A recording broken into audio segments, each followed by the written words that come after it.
তৰুণগড় সান্নিধ্য বুলি ক'বলৈ আচলতে তৰুণগড় মোৰ লগত বন্ধুত্ব সম্বন্ধ আছিল।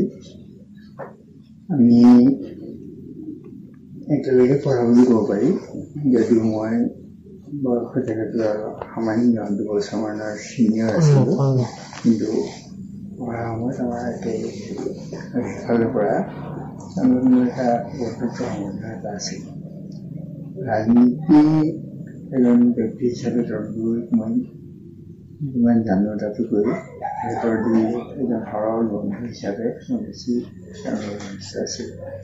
হৈছে এটা কথাত কোনো সন্দেহ নাই যে সুচতুৰ ৰাজনীতিক আছিল তেখেত, কিন্তু যিটোক আমি মূল্যবোধৰ ৰাজনীতি বুলি কওঁ সেইটোৰ ওপৰত তেওঁ বিশ্বাসী আছিল। আৰু সেইকাৰণে এই মানুহজনৰ জীৱিতকালত আমি দেখিবলৈ পাইছোঁ, এতিয়াও দেখিবলৈ পাইছোঁ যে সকলোৰে মাজত প্ৰিয় আছিল, জনপ্ৰিয় আছিল।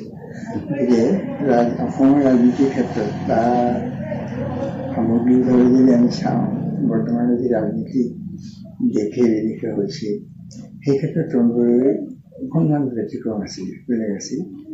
সেইফালৰ পৰা আমি হয়তো এগৰাকী ভাল মানুহ হেৰুৱালোঁ। আৰু ব্যক্তিগতভাৱে মই আছোঁ।